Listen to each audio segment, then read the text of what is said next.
నమస్తే.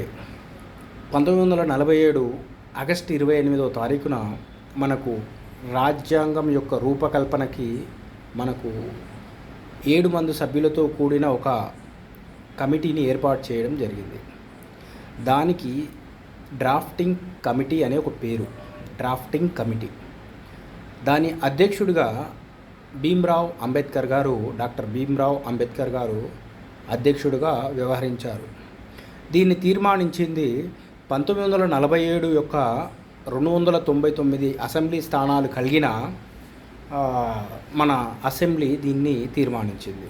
మనకు ఒక రాజ్యాంగం ఏర్పాటు చేసుకోవాలి, దాంట్లో ఏ విషయాలు ఉండాలి, ప్రజల గురించి కానీ, పాలన గురించి కానీ, స్వేచ్ఛ గురించి కానీ, హక్కుల గురించి కానీ, బాధ్యతల గురించి కానీ. అందరు హక్కులు అంటారు తప్ప బాధ్యతలు మర్చిపోతారు. బాధ్యతలు కూడా ఉంటాయి దాంట్లో, మీ హద్దులు కూడా ఉంటాయి దాంట్లో. అంటే ఏ హద్దు ఎంతవరకు అనేది కూడా ఉంటుంది దాంట్లో, ప్రస్ఫుటంగా మెన్షన్ చేయడం జరుగుతుంది. మనం ఎంతసేపు బాధ్యతలు అంటే తప్ప దాన్ని 2 విధాలుగా చేయడం జరిగింది. ఒకటి అధికరణలు, 2 ప్రకరణలు అని చెప్పి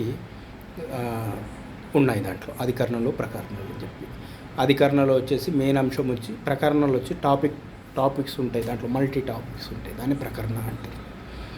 సో ఎంతసేపు అంబేద్కర్ గారు రాజ్యాంగాన్ని రచించారు. రాజ్యాంగాన్ని అంబేద్కర్ గారు రచించలేదండి. రాజ్యాంగ రూపకల్పనలో ఆయన డ్రాఫ్టింగ్ కమిటీకి చైర్మన్గా, అధ్యక్షుడిగా వ్యవహరించారు.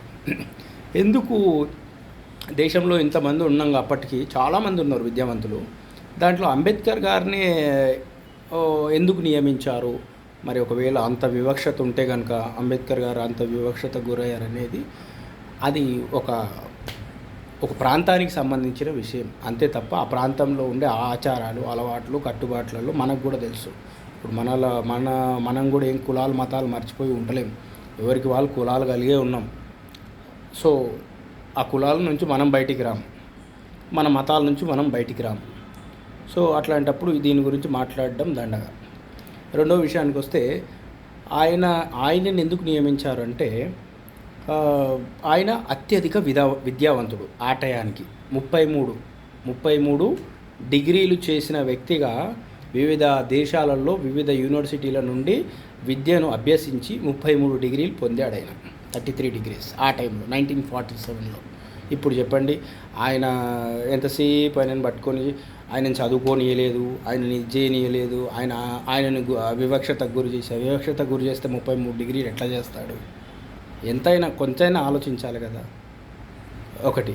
రెండో విషయానికి వస్తే, ఆయన ఎటువంటి రాజ్యాంగాన్ని రచించలేదు. రాజ్యాంగ రచనలో, రాజ్యాంగం యొక్క ఏర్పాటులో తప్పులు ఒప్పులు ఏవి అంటే, ఇప్పుడు ఒక ఎడిటర్ గారు, ఒక వార్తాపత్రిక ఉంటే దానికి ఒక ఎడిటర్ ఉంటాడు. దాంట్లో వచ్చే వార్తలో ఏవైనా తప్పులు కానీ, హచ్చులు కానీ, హల్లులు కానీ, ఏమైనా పొరపాట్లు ఉంటే కనుక, ఈ పొరపాట్లు ఇట్లా కాదండి అని చెప్పి దాని సూచనకి ఒక ఎడిటర్ అనే అతను ఉంటాడు. అదేవిధంగా అంబేద్కర్ గారు కూడా మన రాజ్యాంగానికి మనకు వరం లాంటివాడు. ఎందుకంటే ఆయన విద్యావంతుడు కాబట్టి ఆయనను గుర్తిస్తేనే కదండి ఆయనను అధ్యక్షుడిని చేస్తారు ఎవరైనా.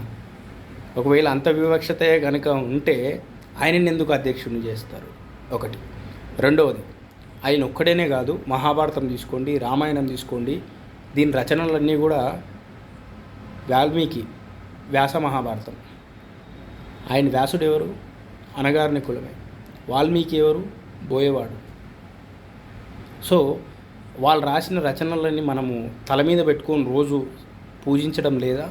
మీరు ఒకసారి ఆలోచించాలి. ఎందుకంటే ఎవరి దగ్గర అయితే టాలెంట్ ఉంటుందో ప్రపంచం వాళ్ళని ఇప్పుడే కాదు, అనాదిగా గుర్తించింది. ఎప్పుడో రామాయణ మహాభారత కాలం నుంచో గుర్తించింది. ఎవరిని కించపరచలేదు, ఎవరిని ఎక్కడా తగ్గించి మాట్లాడలేదు. ఎందుకంటే మీరు ఆ ఉపనిషత్తులు తీసుకోండి, పురాణాలు తీసుకోండి, ఇంకేమైనా తీసుకోండి, అవన్నీ రచనలన్నీ కూడా ఎవరు రచించారు అని అంటే, కంప్లీట్గా దేవుడు కంప్లీట్గా తక్కువ నిమ్న వర్గాల వాళ్ళే రచించారు. అయినప్పటికీ అవి పూజ్యనీయమైనవి. మనము దేవుని ఏమంటారు, కంప్లీట్గా రచనలని దేవుని గుడిలో పెట్టుకొని పూజ చేస్తాం. అండ్ మోరోవర్ వచ్చి భక్త కన్నప్ప గురించి మీకు అందరికీ తెలుసు. భక్త కన్నప్ప భగవంతుడే దాసుడు అయినప్పుడు మనిషి దాసుడు కాదా? ఎప్పుడో దాసుడు అయిపోయాడు. విషయం పట్ల, కులాలు మతాలు అనేది అది మీ యొక్క జ్ఞానానికి సంబంధించిన విషయం. జ్ఞానం ఉన్నోడిని ఏ కులము ఏ మతము ఏ పొర ఆపలేదు. సూర్యుడు కాంతి లాంటిది. సూర్యుడి కాంతి ఎంతైతే ప్రసరిస్తుందో దాన్ని ఆపడం ఎవరు ఏ సందు చిన్నది ఒక బెజ్జం చిన్న బెజ్జం సూది దూరంత బెజ్జం కనిపించినా దాంట్లోకి వచ్చేస్తాడు ఆయన. సో దాన్ని ఎవరు ఆపనీకి అయితే ఎక్కడా లేదు. కేవలం ఈ రాజకీయ నాయకులు వాళ్ళ పబ్బం గడుపుకోవడానికి తప్ప అన్యదా ఇటువంటి విషయాలు దేనికి ఉపయోగపడేటివి కావు. ఎందుకంటే ఆయన ఒకవేళ అనగారిన ఇదే అయితే కనుక 33 డిగ్రీలు చేసి విద్యావంతుడయ్యి మన రాజ్యాంగ రచనలో ముఖ్య పాత్ర వహించడానికి ఆయనకు పెద్దపీట వేసి కూర్చోబెట్టి చూడండి దీంట్లో తప్పులేమని ఉంటే, ఎందుకంటే ఆయన అన్ని దేశాలు తిరిగాడు, అంత చదువుకున్నాడు. సో ఇట్లాంటి కుంచిత భావాన్ని పక్కన పెట్టి మన డెవలప్మెంట్ ఏందో అది ఆలోచించాలి ఒకటి. రెండవది వచ్చేసి ఎంతసేపు ఆయన ఇది పట్టుకొనేసి ముస్లింలు క్రిస్టియన్లు అని మాట్లాడతారు. క్రిస్టియన్ల గురించి ముస్లింల గురించి అసలు టాపిక్కే లేదు. మీరు కావాలంటే ఆయన బయోగ్రఫీలోకి వెళ్ళి చదువుకోండి. ఎందుకంటే ఆయన ముస్లింలు క్రిస్టియన్లకు ఎందుకు అంటే ఈ తలనొప్పి అంతా ఉండొద్దని చెప్పి ఆయన ఆ టైంలోనే అన్నాడు.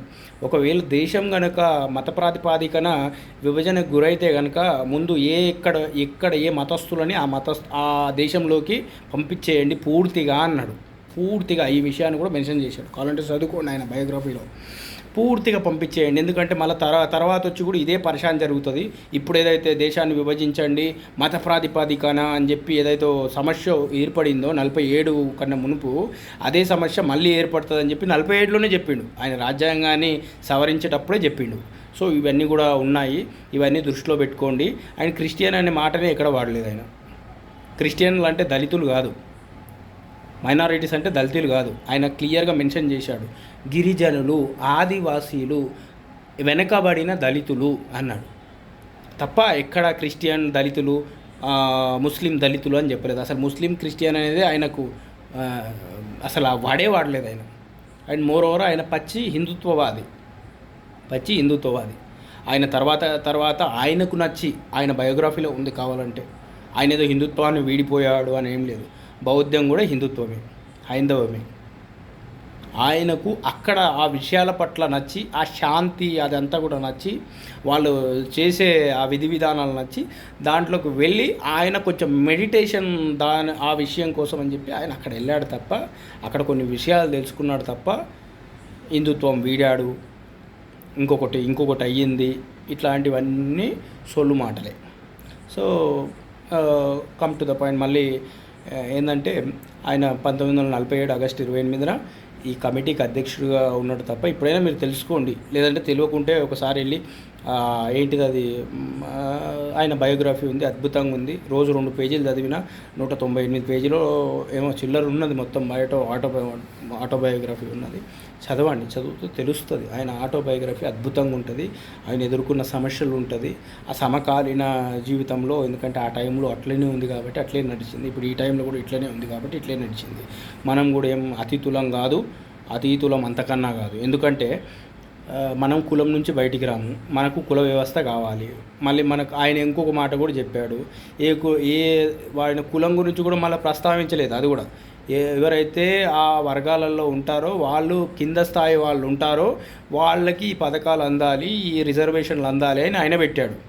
కానీ మనోళ్ళు ఏం చేస్తారు, మళ్ళీ ఇంకొక ప్రస్ఫుటంగా ఆయన ఇంకొకటి కూడా మెన్షన్ చేశాడు. వాళ్ళు ఈ ఆర్థికంగా ఇంతవరకు ఈ స్టేజ్లో నిలదొక్కున్న తర్వాత వాళ్ళకి ఎటువంటి వర్తించొద్దని కూడా ఆయన క్లియర్గా చెప్పాడు. కానీ మనోళ్ళు ఏం చేస్తారు, దళితులలో కోటీశ్వరులు లేరా, ఏమన్నా పెద్ద వర్గాలలో బీదవాళ్ళు లేరా, ఎవరు మాత్రం వదులుకుంటున్నారు. మనం రీసెంట్గా జరిగిన ఇన్సిడెంట్లలో ఒక ఐఏఎస్ ఆఫీసర్ ఢిల్లీ నుంచి చూసాం మనం. రీసెంట్గా జరిగిన సంఘటన, లగ్జరీ కార్లు బెంజ్ కార్లలో తిరిగేటోళ్ళు కూడా మేము ఎస్సీలమని చెప్పి ఎస్టీలమని చెప్పి ఏమంటారు తక్కువ మార్కులు వచ్చినా కూడా వాళ్ళు ఉద్యోగాలలో జాయిన్ అయ్యేది మనం చూస్తూనే ఉన్నాం. సో దాంట్లో మనం పెద్దగా ఇది చేయాల్సింది ఏం లేదు. ఎందుకంటే ఆయన చెప్పింది ఎక్కడ మనం పాటించడం లేదు. జస్ట్ మనకు ఏదైతే అవసరం ఉన్నాయో, మనకి ఏదైతే ఫేవరబుల్గా పాజిటివ్గా ఉంటాయో ఆ విషయాలను తీసుకుంటున్నాం తప్ప మళ్ళీ ఆయన ఎంతసేపు బాధ్యతల గురించి కూడా చెప్పాడు ఆయన. మరి బాధ్యతల గురించి ఎవరు మాట్లాడుతున్నాం, మనం మాట్లాడుతున్నాం ఆ బాధ్యతల గురించి ఎక్కడైనా మీరు ఆలోచించాలి. ఎందుకంటే ఒకవేళ నువ్వు ఆర్థికంగా నిలదొక్కుంటే నువ్వు ఎస్సీవే కానీ ఎస్టీవే కానీ ఇంకెక్కడైనా దళితునివే అయితే కనుక నువ్వు వదులుకోవాలన్నీ. వదులుకుంటే నీ కింద వాళ్ళకి అందుతాయి అవన్నీ.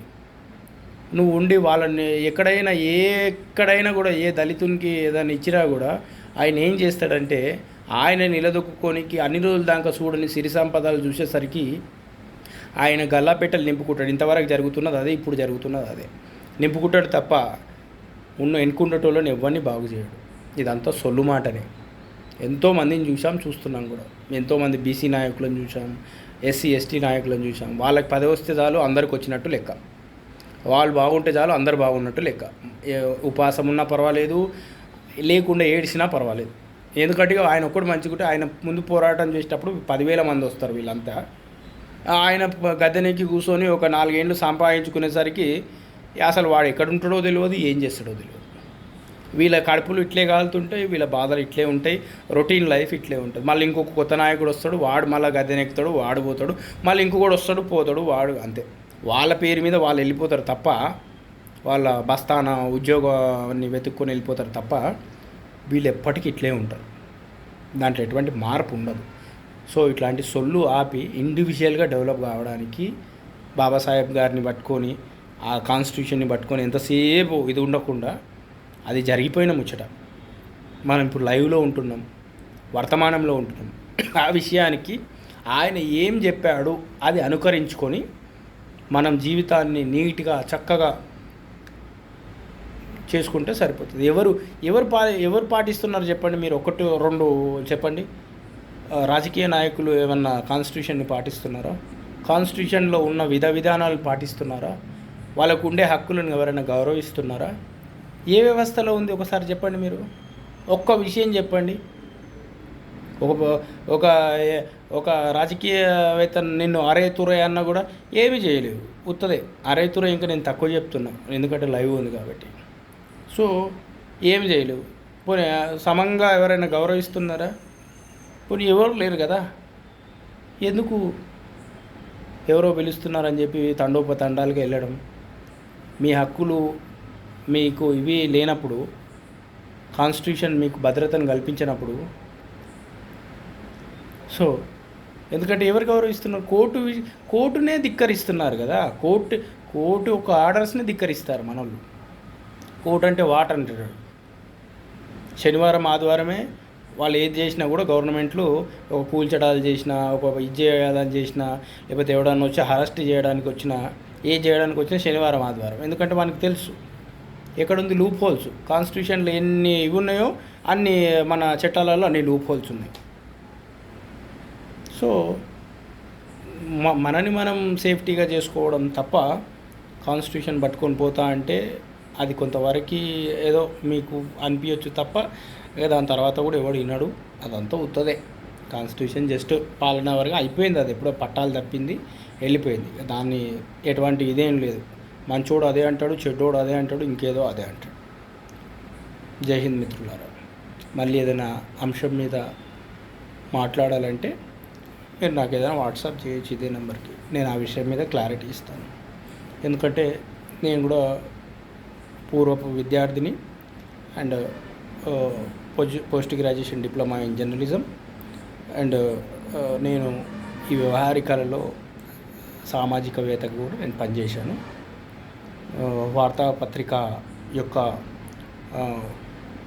మెయిన్ పిల్లర్ అయిన సతీష్ చంద్ర గారి యొక్క శిష్యుని నేను.